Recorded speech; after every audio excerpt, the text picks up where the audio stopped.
ও দোস্ত কি কব, এই যে রাজমিস্ত্রি আমার সামনে, এ যদি কন্টাকে কাজ করে ওই দিনের কাজের গতি আলাদা। যেদিন হাজিরায় কাজ করে টুকটাক টুকটাক আসরের আগে ইশারা দিয়ে কয় আড়ি কলই ধুয়ে ফেলা। এ জবান খোলেন আপনারা, নালি কিন্তু আজ করবো না। নেন আছে না নাই? যেদিন কন্টাকে করে আসরের একটু আগে কয় এই মাল আলাখান মিলেই ফেলা। হেলবার কয় ভাইজান কি কন, আসরের আজান তো দিয়ে দেবে। কয় কাজ তো কেবল শুরু, কাজ কেবল। আল্লাহু আকবার। যেদিন কন্টাকে করে ওদিন কাজের গতি আলাদা, দফা দফ মাতৃ তালে ধায়ে হিলাসটা রাত দেখা যায় না, গাঁথনি তো মোটামুটি সহির ফলকে গাতায় যায়।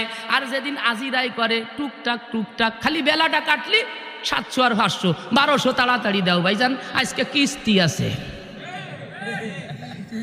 কথা কন না গা। জিজ্ঞেস করলাম ঘটনা কি? তুমি হাজারো মানুষের বাড়ি পাকা বানাইছো, তোমার বাড়ি আর নডুয়া কাঁচা গা, এক টিনির কুনা খসে হরতিছে গা। কয় হুজুর জানি না, এত ইনকাম করি সহি কানে দেখতে পারি না। পাশের তার একজন কয় কি কিস্তি হলো সাইড দিয়ে। কথা কন না গা। এগুলি রোগ আছে না নাই?